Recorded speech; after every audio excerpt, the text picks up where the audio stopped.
Welcome back दोस्तों। उम्मीद है आप सब ठीक होंगे। आज की कहानी है बटरफ्लाई के बारे में, जिसे हर किसी का रस चूसना बहुत ही अच्छी तरीके से आता था और इसी वजह से हर कोई उससे शादी करना चाहता है। लेकिन ये बटरफ्लाई किस फूल को अपना बनाएगी, यही हम आज देखने वाले हैं। मूवी का नाम है मूनलाइट बटरफ्लाई।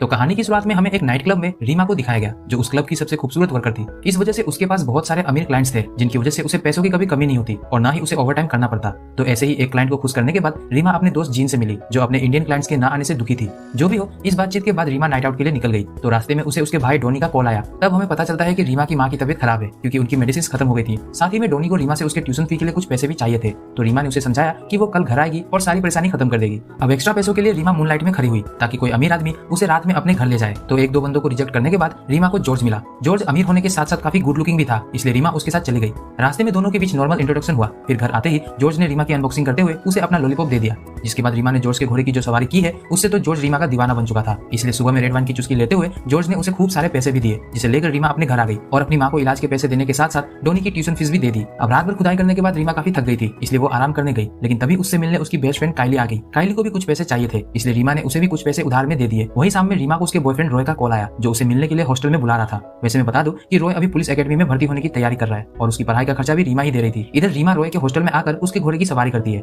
उधर जॉर्ज ने एक डिटेक्टिव से रीमा की सारी जानकारी निकलवा ली थी, जिसमें उन्हें अभी रीमा के बॉयफ्रेंड रॉय के बारे में कुछ भी पता नहीं चल पाया था। वैसे जॉर्ज अमेरिकन एजेंसी में काम करता था, इसलिए उसके पास पैसे और पावर दोनों ही थे। लेकिन डिवोर्स होने की वजह से जॉर्ज के जीवन में प्यार की कमी थी, इसीलिए उसे रीमा की जरूरत पड़ी। क्योंकि रीमा के कैरेक्टर और उसकी खूबसूरती से उसे प्यार हो गया था, इसलिए उसने रीमा को कॉल करके अपने एक फ्लैट पे बुलाया, जहां उसने रीमा को समझाया कि वो उसके साथ लिविंग में रहना चाहता है, जिसके लिए वो उसे पैसे भी देगा। साथ ही में वो उसके फैमिली के खर्चों को भी संभाल कर उसकी माँ का इलाज भी करवा देगा। रीमा को समझने में देर नहीं लगती है कि ये वंस इन अ लाइफ वाली सिचुएशन है, इसलिए उसने तुरंत जॉर्ज का ऑफर एक्सेप्ट किया और ये खुशखबरी उसने अपनी क्लब वाली दोस्त जीन के साथ अपनी मम्मा को भी दिया और वो दोनों रीमा के लिए खुश भी थे। रीमा जब वापस अपने घर आई तो डोनी ने उसे बताया कि रॉय उसका बस फायदा उठा रहा है, लेकिन रीमा ने उसकी बात को इग्नोर किया और वो अगले दिन वापस से जॉर्ज के पास आ गई। तो स्विमिंग पूल के पास जॉर्ज ने उसे एक गुड न्यूज बताई कि वो उसकी माँ की किडनी ट्रांसप्लांट करवा देगा, जिसके लिए उसे या उसके भाई को डोनर बनने की जरूरत भी नहीं है, क्योंकि उसका दोस्त एलियट जो डिटेक्टिव था वो किसी और डोनर का इंतजाम कर लेगा। इसी बीच रॉय रीमा को लगातार कॉल किया जा रहा था, क्योंकि उसे शक था कि रीमा को कोई और मिल गया है। अब जैसे तैसे जॉर्ज से छुपते हुए रीमा ने रॉय से बात करके उसे खूब सारी बातें सुनाई, जिस वजह से उन दोनों के बीच दूरी आ जाती है। उसी रात जीन को दो पैसे वाले कस्टमर्स अल्तामास और रोनी मिले, जो उसे अपने साथ होटल ले गए। दोनों ने हार्डकोर वाली खुदाई की शुरुआत एक ही साथ कर दी। पहले तो जीन को भी उनका एग्रेशन पसंद आया, लेकिन जैसे ही उन दोनों ने उसे अब्यूज और हैरेसमेंट करना शुरू किया तो जीन ने उन पे हाथ उठा दिया, जिसकी कीमत उसे अपनी जान गंवाकर देनी पड़ी। अगले दिन रीमा ने अपनी फ्रेंड काइली की मदद से रॉय के साथ दोबारा से पैचअप कर लिया। उसी रात जॉर्ज ने रीमा को यह बताया कि वो एक मीटिंग के लिए अफगानिस्तान जाने वाला है। साथ ही में उसने रीमा से रॉय के बारे में पूछा तो रीमा ने उसे बताया कि अब उसके और रॉय के बीच कुछ भी नहीं है। तो रीमा की झूठी बातों पर भरोसा करके जॉर्ज अफगानिस्तान के लिए निकल गया।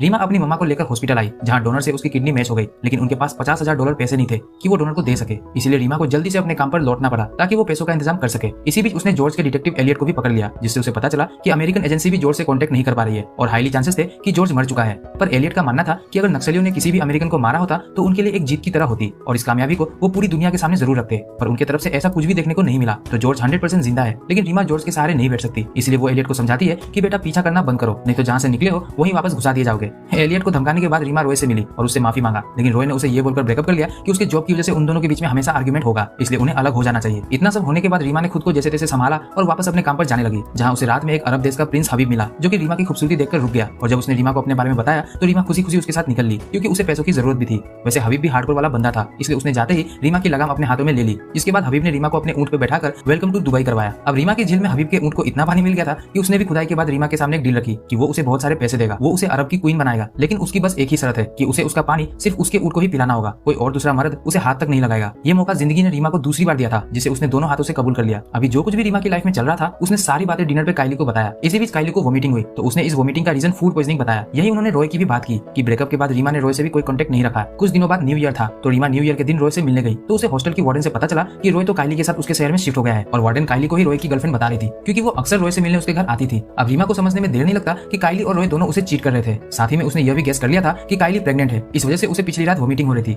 ये सब जानने के बाद भी रीमा काइली के शहर में उससे मिलने गई, जहाँ उसने उन दोनों को एक फिश स्टॉल पे देख लिया, जो मछलियां बेचकर अपना गुजारा कर रहे थे। ये सब देखकर रीमा ने भरी बाजार में उनकी बेइज्जती की और रोते हुए वहाँ से निकल गई। घर आने पर रीमा को उसके भाई ने बताया कि उनकी माँ उन्हें अकेला छोड़ के चली गई। माँ उसके आखिरी पल में रीमा को बहुत याद कर रही थी, लेकिन रीमा का कॉल ही नहीं लग पा रहा था, जिसके बाद उन्होंने उनका फ्यूनरल अच्छे से किया। इसी बीच हबीब रीमा को लगातार कॉल किया जा रहा था, तो रात में रीमा ने उसे कॉल करके बताया कि उसकी माँ नहीं रही, इसलिए उसने उसके कॉल का कोई जवाब नहीं दिया। ये सुनकर हबीब ने भी उससे अफसोस जताया और कुछ पैसे उसके अकाउंट में डाल दिए। फिर रीमा हबीब के साथ चली गई थी। वहीं दूसरी ओर हमने देखा कि जॉर्ज अभी इजिप्ट में जिंदा था और वो वापस घर आने वाला है। ये बात उसने अपने दोस्त एलियट को बताया ताकि एलियट रीमा से मिलकर उसे सच्चाई बता सके। इधर हबीब ने रीमा को गन दिया और उसे कार में ही रुकने को बोलकर अपने कुछ दोस्तों से मिलने चला गया। यही हमने देखा कि ये दोनों वही चंगू मंगू है जिन्होंने रीमा की दोस्त काइली को मार दिया था। अब यही रीमा ने उन सबकी एक वीडियो भी बना ली थी ताकि फ्यूचर में कुछ काम आ सके। फिर घर आने के बाद डोनी ने रीमा को बताया कि एलियट नाम का एक शख्स आया था जिसने उन्हें बताया कि जॉर्ज जिंदा है और वो वापस घर भी आ रहा है। तभी उन्हें टीवी पर न्यूज मिली कि जिस शहर में काइली और रॉय रहते थे वहाँ टेररिस्ट अटैक हुआ है जिसमें बहुत सारे लोग मारे गए हैं। इसी बीच रीमा को जॉर्ज का कॉल आया तो पता चला कि जॉर्ज अभी काइली के शहर में ही है और उस टेररिस्ट अटैक में काइली और रॉय दोनों मारे गए। ये सुनकर रीमा और डोनी फूट फूट के रोने लगे।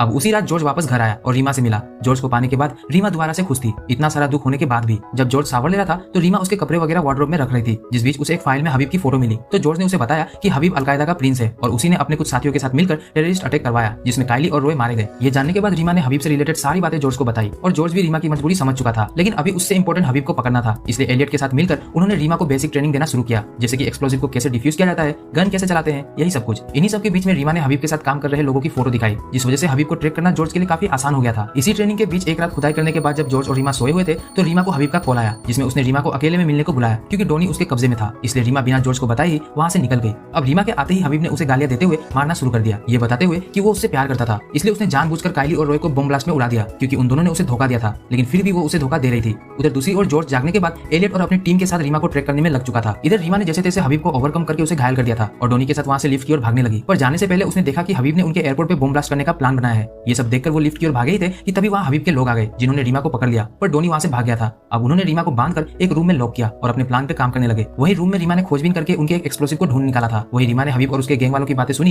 कि वो 2 मिलियन लोगों की जान लेने वाले हैं इस बम धमाके में। ये सुनकर रीमा ने उस एक्सप्लोसिव को एक्टिवेट कर दिया, जिसके बाद उसने अपना फोन निकालकर जॉर्ज को कॉल लगाया जो कि उनके बिल्डिंग के नीचे आ चुका था। पर रीमा कुछ नहीं सुनती और हबीब के साथ खुद को भी उस धमाके में उड़ा देती है। मरने से पहले उसने जॉर्ज को आई लव यू बोला क्योंकि वो एक दूसरे से शादी करने वाले थे, पर किस्मत को तो शायद कुछ और ही मंजूर था। इसी सैड एंडिंग के साथ हमारी आज की मूवी मूनलाइट बटरफ्लाई यही खत्म हो गई। मूवी डाउनलोड करनी है तो डिस्क्रिप्शन से टेलीग्राम ग्रुप ज्वाइन करें और वीडियो पसंद आए तो वीडियो को लाइक और चैनल को सब्सक्राइब जरूर करें। तो दोस्तों ये थी हमारी आज की कहानी। तो ऐसे ही इंटरेस्टिंग कहानी के साथ हम आपसे अपनी अगली वीडियो में दोबारा मिलेंगे। तब तक आप हमारी पिछली वीडियोस को एंजॉय करिए और अपना ख्याल रखिए।